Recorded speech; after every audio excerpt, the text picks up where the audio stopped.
Salut à toi, c'est Florent du site globalinvestisseur.com.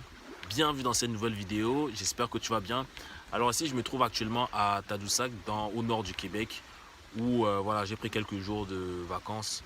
On a loué un chalet avec des amis et on a prévu de faire du jet ski, du bateau et de voir des baleines. Donc voilà, juste petite parenthèse pour te situer un peu le cadre. Donc t'étonne pas si je ne suis pas dans mon bureau comme d'habitude. Comme tu le vois, je suis. Voilà, la vie est pas mal. Là, donc voilà, c'est un peu le cadre des... J'ai pris quelques jours de vacances pour me reposer. Alors, dans cette nouvelle vidéo, je vais répondre à une question qui m'a été posée par Guillaume. Guillaume, qui est étudiant en école de commerce et qui me demande comment entreprendre lorsqu'on est jeune.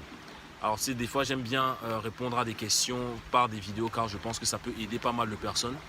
Donc dans cette vidéo, je vais répondre à la question de Guillaume de comment investir lorsqu'on est jeune. Alors déjà, c'est une très bonne chose de penser à l'investissement et à l'entrepreneuriat lorsque tu es jeune, car le plus tôt tu commences, le mieux c'est.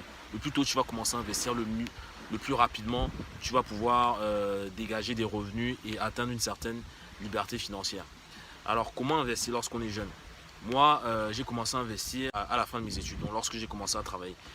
Donc dans cette vidéo, je vais te dire ce que moi j'aurais fait à ta place, Guillaume, si j'avais eu cette maturité et surtout ce courage d'investir lorsque j'étais étudiant. Ce que j'aurais fait et ce que je t'invite à faire si tu es encore dans cette situation, c'est de mettre de l'argent de côté le plus tôt possible. Même si tu as un budget de, je sais pas, quand tu es étudiant, tu vas avoir un budget entre 500, 600 euros, voire plus, ça dépend.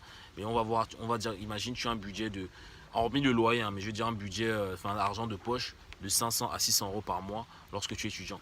Débrouille-toi à mettre minimum 100, 200 euros. S'il le faut, même tu peux trouver un job étudiant à côté qui va te permettre de gonfler tes revenus et de mettre davantage de côté.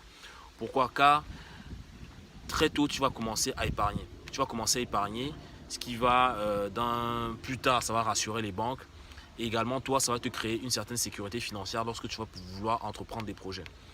Avec cette épargne de sécurité, qu'est-ce que tu vas pouvoir faire? Tu vas pouvoir te former via le biais de formation, via le biais de livres, via le biais de séminaires, via le biais de mentorat, de coach, etc.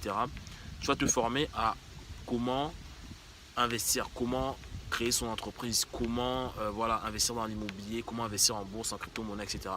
Même si bourse et crypto-monnaie, je ne te recommande pas ça directement car c'est ce qui va te, comment dire, ça demande pas mal de capitaux, ça demande pas mal de fonds propres. Donc tu vas utiliser cet argent pour investir dans la bourse ou dans les crypto-monnaies. Ce que moi je te recommande, c'est de te former et surtout de démarrer avec un business sur Internet. Beaucoup de personnes négligent les business en ligne, mais aujourd'hui, avec moins de, je dirais même moins de 500 euros, tu peux créer une entreprise sur Internet. Tu peux créer une entreprise par exemple, de consulting. Si tu as un domaine dans lequel tu es doué ou tu as une certaine passion également, tu peux donner des conseils par rapport à ça.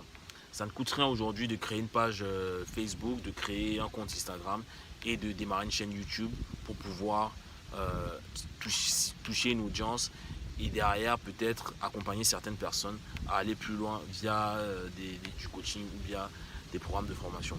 Donc c'est ce que moi je te recommanderais aujourd'hui si tu es jeune, c'est de vraiment investir sur une formation et ensuite de démarrer un business en ligne. Tu peux investir dans l'immobilier, contracter avoir accès à d'autres sources de financement hormis les prêts immobiliers pour pouvoir investir dans l'immobilier. Après ça, c'est quelque chose d'autre. Donc, moi, je te recommanderais plus de démarrer dans un business en ligne qui finalement va te permettre de générer assez de revenus qui, par la suite, te permettront d'investir plus massivement dans l'immobilier, dans la bourse, dans les crypto-monnaies, etc. Si j'étais dans ta situation avec les connaissances que j'ai aujourd'hui, c'est exactement ce que je ferais. Je me formerais, j'investirais, même pas dans l'immobilier, hein, parce que moi j'ai démarré avec l'immobilier. Aujourd'hui, je me tends en même temps vers le business en ligne, mais moi j'aurais démarré directement via le business en ligne, car c'est un levier pour moi beaucoup plus puissant que l'immobilier. Après, une fois que tu génères des revenus avec le business en ligne, tu sécurises le tout avec l'immobilier, car l'immobilier ça va te permettre de décupler tes forces avec l'effet de levier et ainsi de pérenniser en fait ton patrimoine et d'assurer ta retraite, voilà, et voire même d'atteindre une certaine indépendance financière. Dites-moi dans les commentaires si voilà quelles pourraient être les autres stratégies que Guillaume pourra adopter pour entreprendre. Moi, c'est la mienne. Après, il y a énormément de stratégies. Je ne dis pas que la mienne est la voie royale pour entreprendre, mais je pense qu'il y a énormément de stratégies pour pouvoir investir lorsqu'on est jeune. Tu peux également démarrer, voilà, tu peux t'associer avec des personnes pour démarrer une activité. Mais voilà, moi je pense que lorsque tu es jeune, l'idée c'est de vraiment minimiser le maximum de coûts. Ça sert à rien de te lancer dans la restauration ou dans la production de je ne sais quoi.